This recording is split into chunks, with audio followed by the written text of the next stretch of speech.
पहाटे सकाळची वेळ होती. नेहमीप्रमाणे घरापुढे थोडासा उजेड होता. आपण पाहतो की कमला तिच्या नातू चिंटू सोबत गावात चाललेली असते. गावात जात असताना त्यांच्या डोक्यांमध्ये अनेक विचार येत असतात. गावात गेल्यावर भाजी मंडईतून नेमकं काय घेऊ, तर तिकडे चिंटूच्या डोक्यात विचार येतात की मला खायला चॉकलेट मिळेल की नाही. असंच विचार करत ते मार्केटमध्ये जातात. तिथं गेल्यानंतर त्यांना खूप सारे गाड्या दिसतात.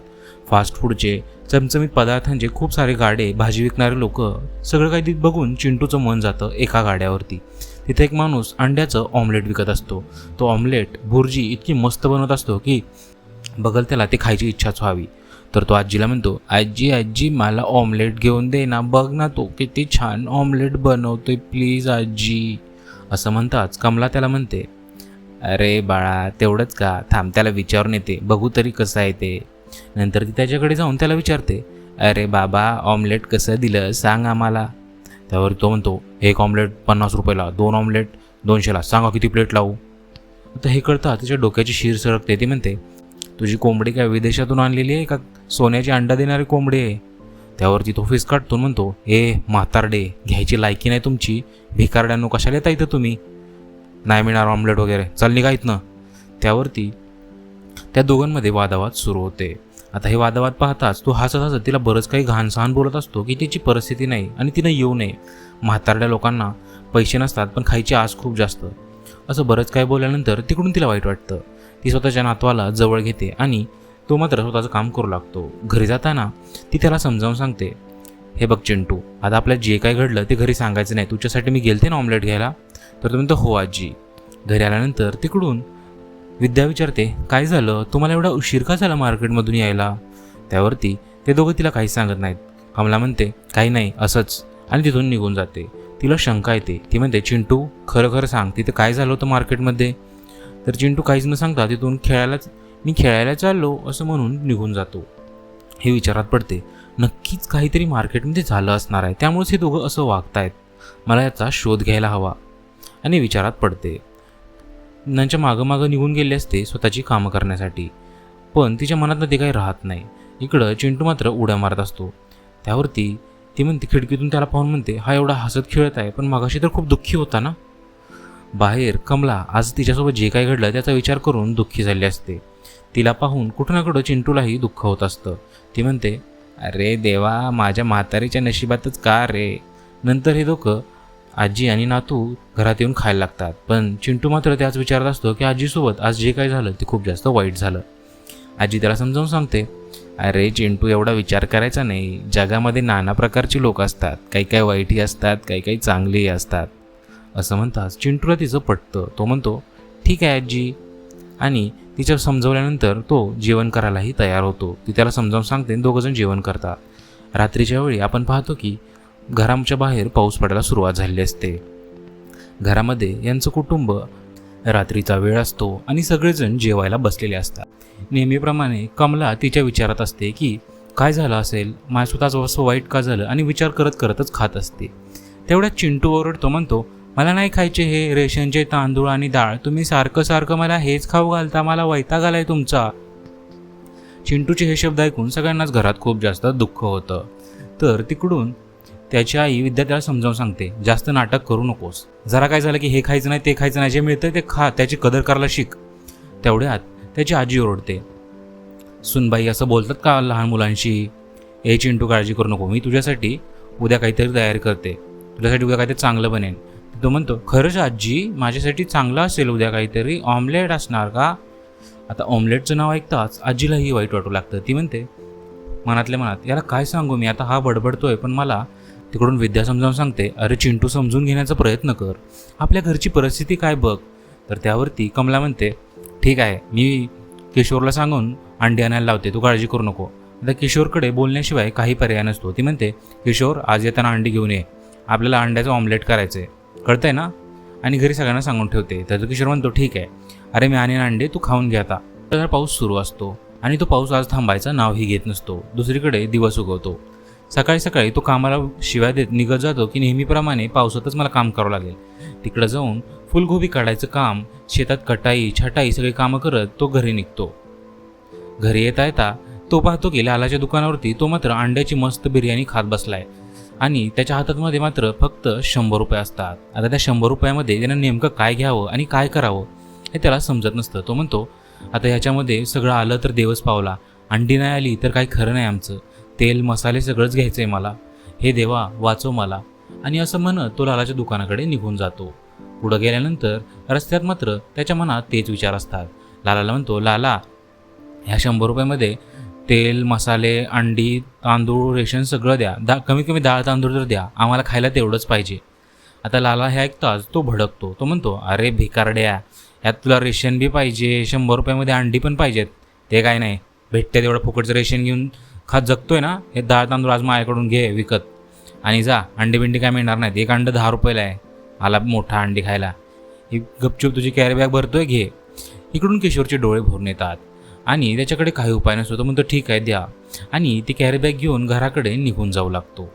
मनात मात्र दुःख अजूनही सलत असतं. घरी येताच तो स्वतःच्या मुलाला पाहून म्हणतो, बाबा आले बाबा आले. तर त्याला किशोर सांगतो, चिंटू बाळा मला माफ कर, आज मी तुझ्यासाठी अंडी नाही आणू शकलो. चिंटू खूपच जास्त रागाला जातो. तो म्हणतो, मला माहीत होतं तुम्ही माझ्यासाठी काहीच करू शकत नाही, तुम्ही का मला खोटं बोललात, तुम्ही मला नाही राहायचं तुमच्यासोबत, सदा मला ते रेशनचे तांदूळ खाऊ घालता. तर त्याच्यावर रागवून विद्या त्याला एक जोरदार चापट ओढते. त्यावर कमला तिला म्हणते, अगं लहान मुलांशी कसं वागावं तेही कळत नाही का तुला. आणि किशोरला सांगते, हे घे माझ्याकडचे काही पैसे घे आणि याच्यात त्यासाठी 2 अंडी घेऊन ये, चिल्लर आहे माझ्याकडे, मी मागचे साठवून ठेवलेले 2 अंडी आण त्याला आणि ऑमलेट बनवून खाऊ घाला, एवढं काय छोट्या पैशासाठी करता. किशोर तिला समजावून सांगतो, आई माफ कर, एक अंड 10 रुपयाला झालं आहे, आपल्याकडे अंड घेणं परवडणार नाही आहे, आणि ते पैसे गोळ्यासाठी जे साठवून ठेवलेत ना. तेवढ्यात चिंटू म्हणतो, मला काय माहीत नाही, मला ऑमलेट खायचं नाही तर मी आज जेवणार नाही, आणि रागाने तिथून सगळ्यांना तसंच सोडून निघून जातो. रडत रडत झोपीही जायचा प्रयत्न करतो, पण त्याला झोपही येत नसते. मग शेवटी खूप विचार करत करत तसाच झोपी जातो. याचं रडणं पाहून त्याच्या आई आणि आजी दोघांनाही खूप वाईट वाटत असतं. त्या दोघेही तिथं येतात आणि त्याला पाहून त्यांचं मन जसं दुखायला लागतं. ती म्हणते, अरे बाळा मला माफ कर, आज मी तुझ्यावर हात उचलला, काय करू रे, आपली परिस्थितीच अशी आहे, तुला समजत कसं नाही. आणि त्याची आजीही त्याची समजूत काढू लागते. म्हणते, अरे मी म्हणलं होतं माझी चूक झाली, जाऊ दे ना चिंटू, कसा उपाशी झोपलाय माझा नातू बघ, आपलं काहीतरी करायला हवं ग. रात्रीची वेळ असते. आता दुसऱ्या दिवशी हा पुन्हा कामाला निघून जातो. सकाळी मात्र चिंटू उठतो आणि त्याच्या डोक्यामध्ये सगळं पुन्हा फिरून येतं. तो म्हणतो, मला काल ह्यांनी ऑमलेट खायला दिलं नाही, आज तर आई गेली की नाही काय माहिती आणायला. इकडं विद्या मात्र कामाच्या शोधात निघून गेली असते. तिनं ठरवलेलं असतं की आज काही ना काही काम शोधून तिच्या मुलाचं पोट भरणार. दिवसभर फिरूनही तिला कोणीही काम दिलेलं नसतं. तिचं मन दुखू लागतं. ती म्हणते, मला एकानेही काम दिलं नाही, माझ्या पोराचं पोट कसं भरणार मी आता. तिला खूपच जास्त वैताग आला असतो. कोणीच तिला काम द्यायला तयार नसतं आणि पैसेही नसतात खिशात. पोराला मात्र अंड्याचं ऑमलेट खाऊ घालायचं, कसं घालू. शेवटी वैतागून ते एका जंगलात निघून जाते.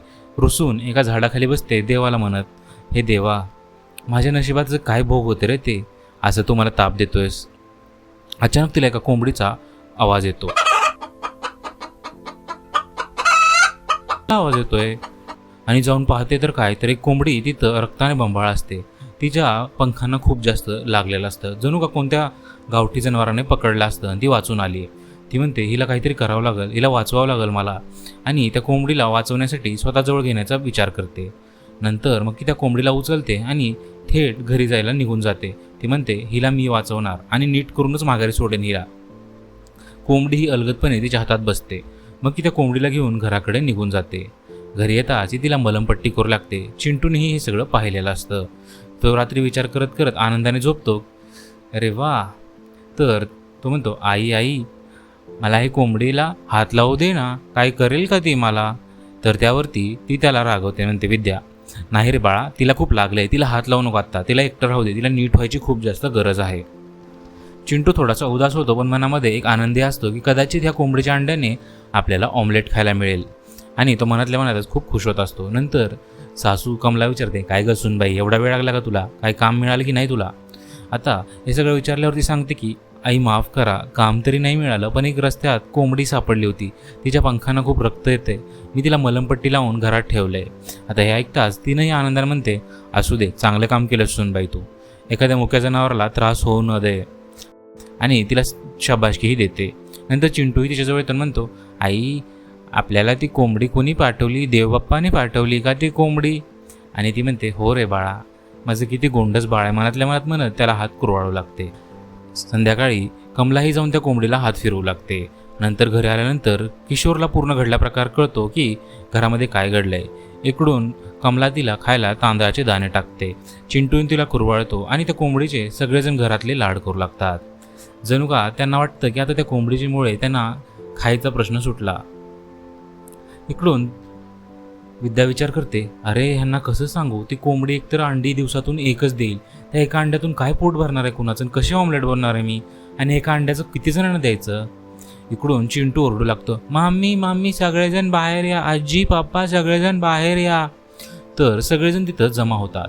ते म्हणतात, काय झालं रे चिंटू. तर तो सांगतो, कोंबड्याने 4 अंडे दिले आहेत आणि ती कोंबडी जादूची आहे. असं म्हणताच घरच्यांना मात्र विश्वास बसत नाही. पण नंतर ते अंडे पाहून म्हणतात, अरे हे कसं काय झालं, ह्या कोंबडीने 4 अंडी दिली, आता ह्या अंड्याचं ऑमलेट करून माझ्या नातवाचं तर पोट भरेलच बाबा. असं म्हणत सगळे घरवाले खुश होतात. संध्याकाळी आपण पाहतो की ती ऑमलेट करायचं ठरवते.